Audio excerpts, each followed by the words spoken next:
There, I just recorded this for the people that are missing this session because of power losses and whatnot, or just arriving just a little bit late, which is okay. So this is it. This is the last week. There was only 1 week of material this week to go over, and that was just the aerospace stuff. The whole concept of what is lift, what is drag, how we can do the basic calculations with lift and drag. Basically, pretty much the same formula. Not a lot of intellectual heavy lifting on this week. But we do have that material. And also between, today, Thursday's the last exam. It's going to be 2 questions. I just have to upload it to Blackboard for you guys to take.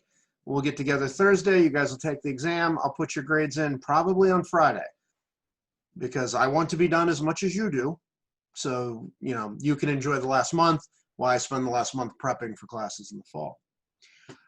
So my question is, does anybody have any questions about anything that's been covered so far in the class? Is there anything that you're confused about? Is there anything you're unsure about going into the final exam? Final just meaning the last exam, not final comprehensive exam, because the exam's only going to cover flight and also turbo machinery, although you're probably going to need to know stuff from the piping systems to be able to do turbo machinery.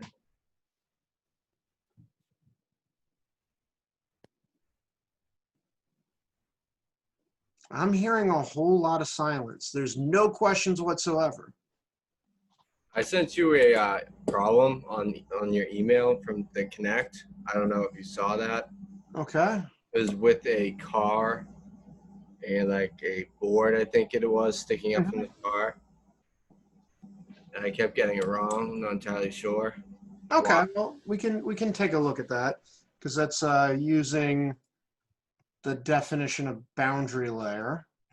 So let me just pull up some numbers here.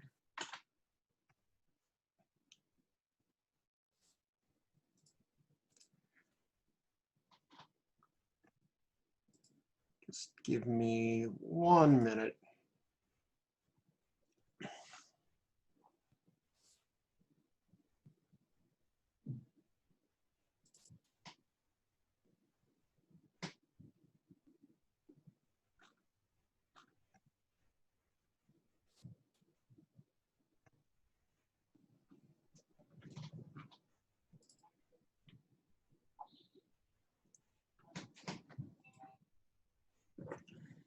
Okay, so we're going to need a whiteboard.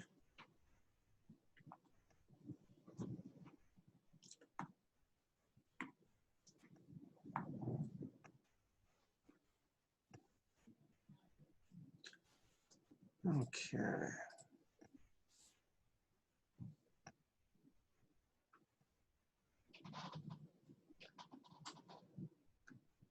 And so we're talking the boundary layer thickness on the car.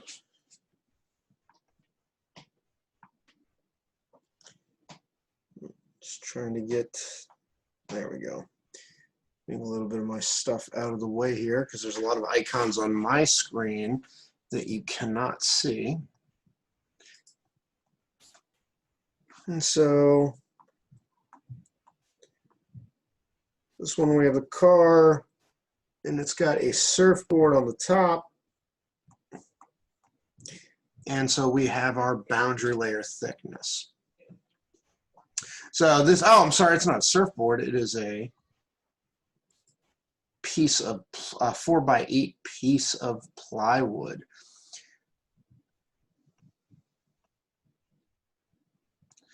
So if we take a look at this, then we're assuming that that is an 8-foot distance. And we need to take a look at our boundary layer equations. And so we have 2 different boundary layer equations. We have a turbulent flow and we have a laminar flow boundary layer equation. And so the first thing that we need to do is we need to calculate out what that Reynolds number is. Now, if we take a look at it, we're looking at Reynolds number based on the length of rho VL over mu or VL over nu. And the reason this one is different than our based on diameter is because now the interesting thing is the length of, the interesting part is happening along the length here, not across the diameter of a pipe and whatnot. So let's see, where'd it go?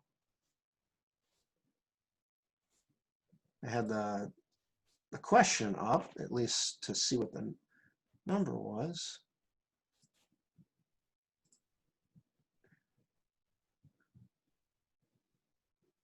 Okay. Sheet of plywood at your car as you drive at 30 miles per hour. So it does not give you any, idea of what the air temperature is. So typically with that, we would just use just what standard temperature and pressure is. So that would be sea level, 70 degrees Fahrenheit.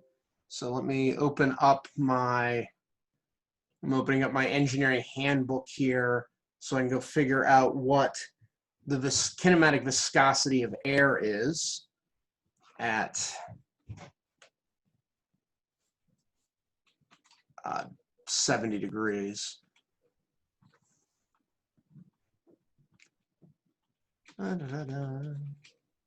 Forget which page that's on. So I have to go look for it now. There we go. Well, that's properties of water.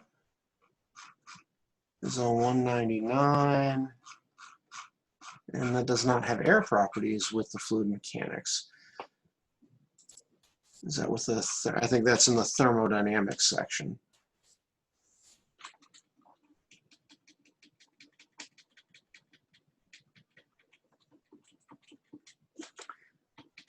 Steam tables.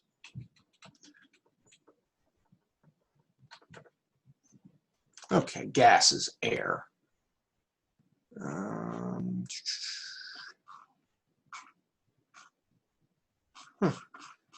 Does not seem to be in, I don't actually have my copy of the textbook here at the house. I just have the engineering manual, and it does not seem to have that. So let's,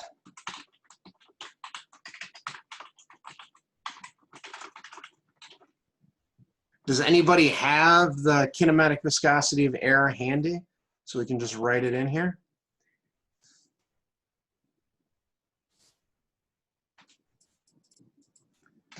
No, nobody?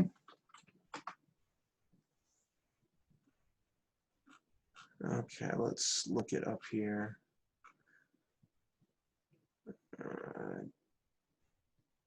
Kinematic viscosity, 70 degrees Fahrenheit. That would be 1.632 times 10 to the negative fourth foot squared per second. Okay, and so we'd have to put that into our Reynolds number. So our velocity, I believe the velocity in the problem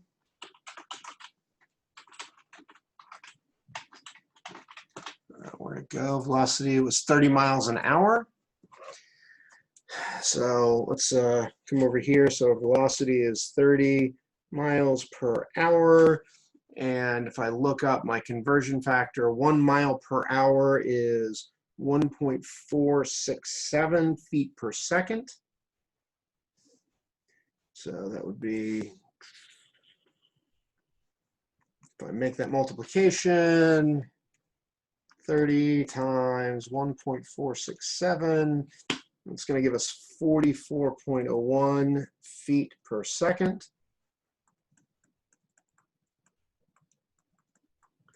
Times it by the length. We'll keep the length in feet, so that's 8 feet. And we're going to divide that by our viscosity, 1.632 times 10 to the negative fourth feet squared per second. I've got feet squared per second on the top, feet squared per second on the bottom. So all of our units cancel out, which is what we want.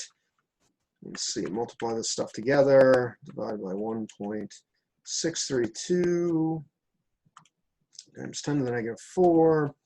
And that's going to give us, oh, my wife was using this calculator, accountants, 2,157,352.94. And so now the question becomes, is this laminar or turbulent? So if I go back to my notes, the critical Reynolds number, which is the number where we go from laminar to turbulent, is typically between 2 times 10 to the 5 and 3 times 10 to the 6. And what we're using for typical surfaces in this class out of your textbook would be the critical Reynolds number is going to be 3 e to the 6. And so that's 3, 6. This is 2.15 e to the 6. So what we have is we have a laminar boundary layer.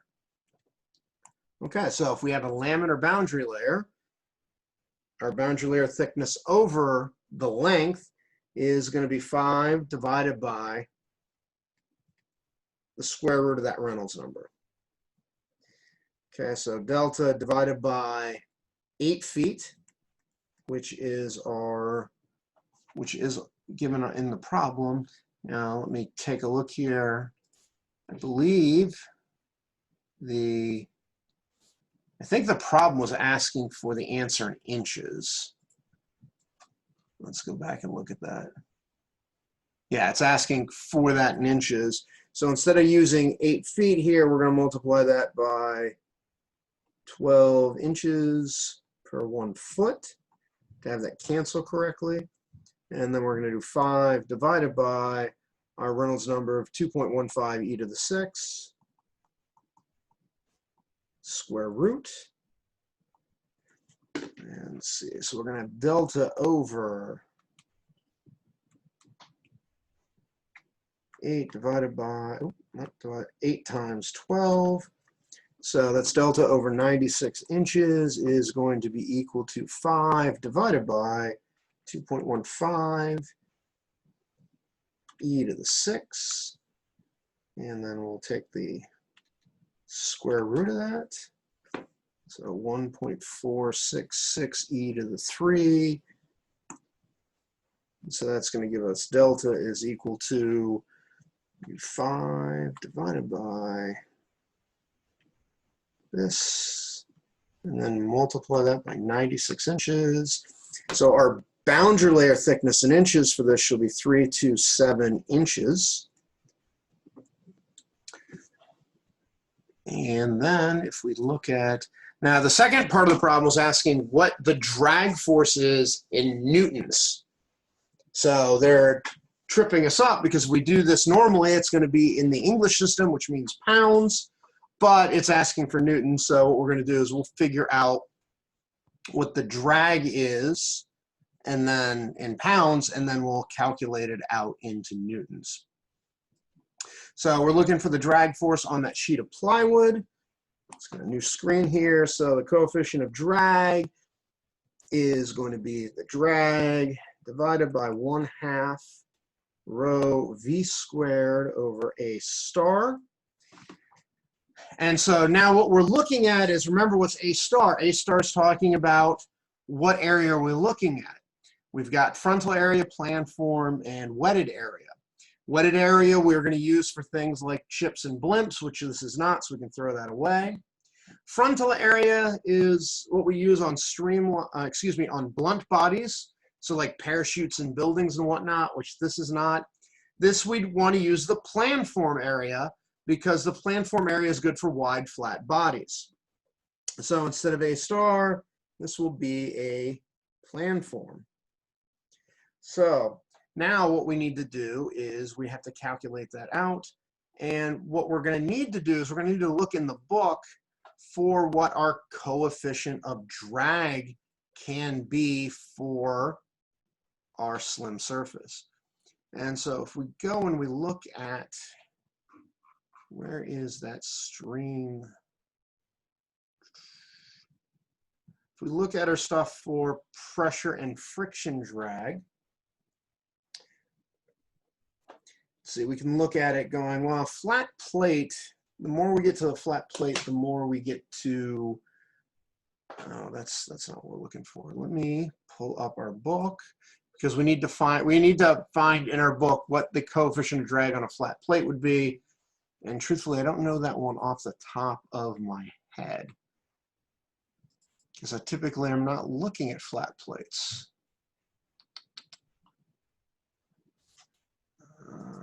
Actually, I think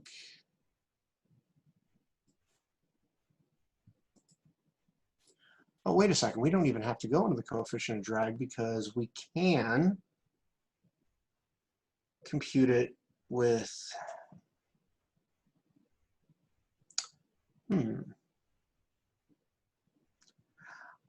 I don't think, you know something? I think I took that out of the lecture, calculating out the amount of drag just using the boundary layer. Let me look at my videos here. Oh yeah, I did take that out. So that's not going to be good. Okay, well, this is how we do the boundary layer. But yeah, I have a video on calculating out coefficient of frictions using the boundary layer, but I did not have it in the class. So this problem be an issue since I didn't go over it. Let me make myself a note so I can knock that out of the homework. It's kind of silly of me. Okay. All right, so I just want to do that one then. Yeah, that one's kind of my fault, because that's something that I typically do in the face-to-face class. But I think I took it out of this one because I was trying to not overload you guys with material. So what I'm going to do is, for those of you that do homework 11, I'm just going to remove one question so your scores are fine.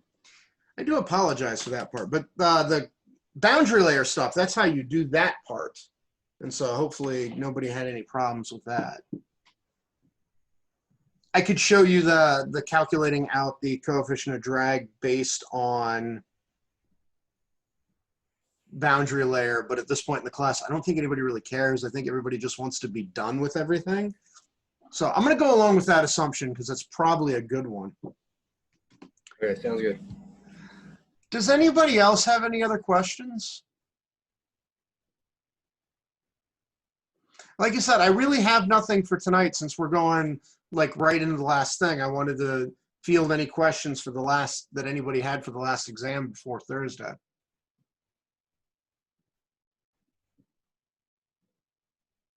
If I was a betting man, what should I expect?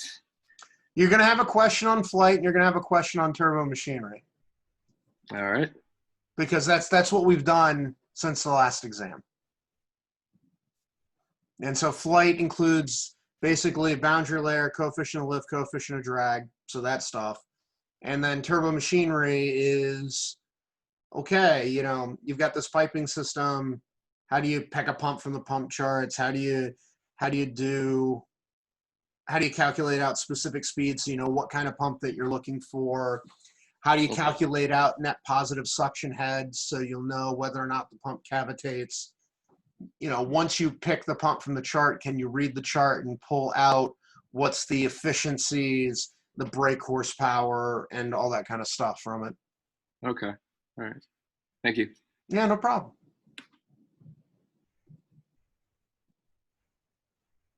Does anybody else have any specific questions? Because if not, basically at this point, like I said, because we only had 1 week of material since the last time we got together, so I don't have to draw things out. If you have questions, I'll stick around and let me try this again. If you have questions, I'm going to stick around right now and answer them. If you don't have any questions, you're free to go, because 1 week of material, there's like I said, there's not a lot going on. I have sent you out your grades for your your presentations. Your grades are all updated in Blackboard, and for the most part, I'm kind of happy where you guys are at. Keep that up going to the last exam so I can pass everybody. I think everybody's got a shot at passing. I know I've got a student that's a little bit behind the 8 ball, but they're definitely within striking distance of passing. But other than that, like I said, I'm just going to hang out here. If you've got questions, shoot. If not, or just don't forget the exam on Friday. Or excuse me, don't forget the exam on Thursday, because you're going to need that to complete the class.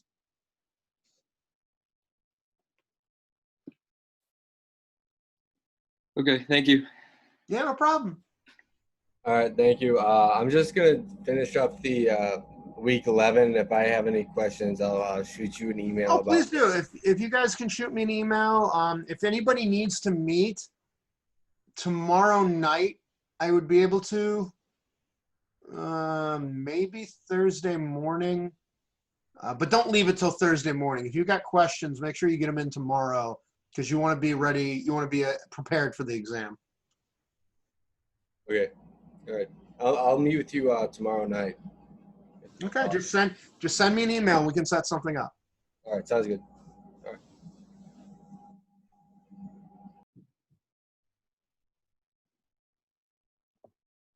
I have a question unrelated to this. I'll answer anything you got, Miss Gway. Are you teaching thermos in the fall? Thank God, no. I was just wondering what they were doing with it, if they were doing online or in person. Well, I don't know what's going on with any of that stuff, because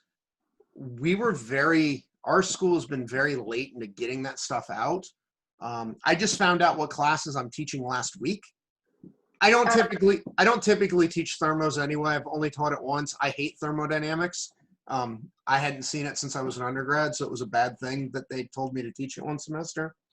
But the thing with the teachers is, since we just found out last week, we also had our COVID policy come out last week. And I do know right now there are at least 3 professors that are 100% online in the fall because of different medical things. I'm actually one of them. But I don't know what the whole department is doing. So I can't tell you whether or not that's going to be online. Although if you wanted to take bets, we're not going to finish. I don't think we're going to finish the semester in school. I like one person gets it and then. Yeah. I have my wife teaches at Providence. I've talked with some people over there. They've got a pool going about what week they're going to get things canceled. One of my good friends is a priest over there that's a biologist, and he just went back to the Philippines because he's on sabbatical, and he was telling me he thinks by October the schools in Rhode Island are going to be shut down. And truthfully, with what I see happening with everything else, I still give a 50-50 shot of us not even starting in person on campus.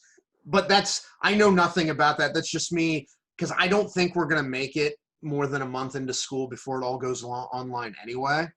But as of right now, I can't tell you who. I can tell you that myself, classes by Dr. Damasa and classes by Dr. Maliki are all going to be online. Okay, I was just wondering if you had any inside knowledge. That's all. Thank you. No, we don't. We haven't been talking this summer, and as I said, this all just came out the end of last week, and so we're all kind of figuring out what's going on. Okay, thank you. Yeah, no problem. Does that mean strength as a whole is pretty much online? I don't know. I mean, I'm teaching a strengths lab, and I'll be doing that remotely because I'll be teaching basically just the calculations and whatnot. I don't know about the classes because I don't know who's teaching. I don't know who's lined up.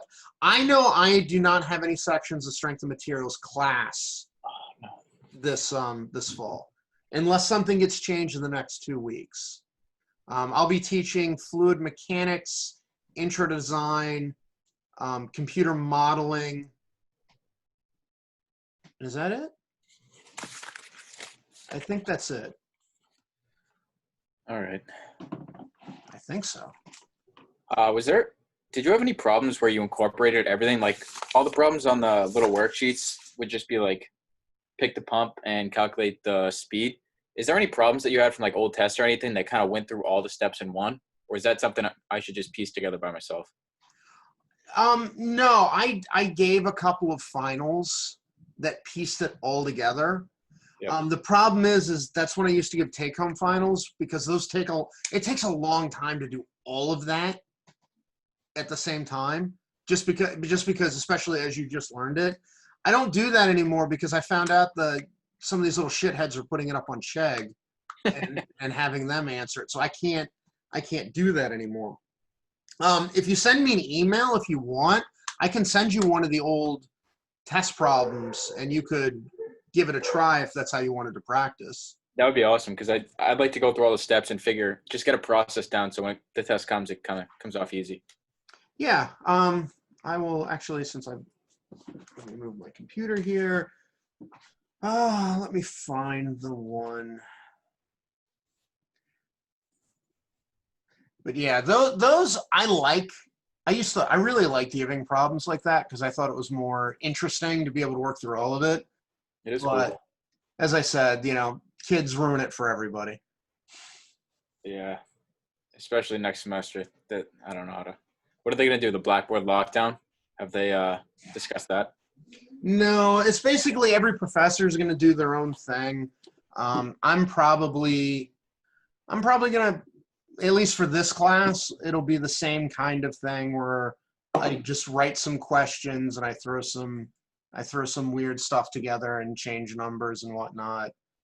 I know like computer modeling, I'm not that one's going to be interesting because I'm just going to go, here's a list of things that if you do all these things, you get a D for the class. If you do all these, you get a C. It's basically a checklist. It's like if you hit everything on the checklist, you get an A. I can't, for classes like this, I can't figure out a good way to make that work because it's not the same kind of thing. No, this class is well put together, I'd say. Well, thank you. I spent a lot of time on it. Okay. Actually, oh wait, I did this one for you guys already. So that's The one you did last week? I don't think Yeah. you finished the entire thing, did you? I think the only thing I didn't do was the NPSH. Yeah. So the only thing is you just calculate out how much heads available between 0.1 and the pump. No, but that was 19. I've got another one that went through all that. Let me see. Was that 17? Oh, shut up, dog. Send me an email just so I remember because I'm looking through my stuff now because I know I have another one that I gave as a final and I just don't know where it is right now. I'm currently churning through. All right, I'll shoot you an email for both, and I'm sure you don't want to include the answers. So if I sent you an email back with like the answers or something, could you? Oh, of course. Yeah, I could definitely do that. All right, that would be great. Thank you very much. Yeah, not a problem. All right, I'll see you on Thursday. Now I just have to find it. All right, thanks. Yeah, no problem.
Shoot.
Hmm.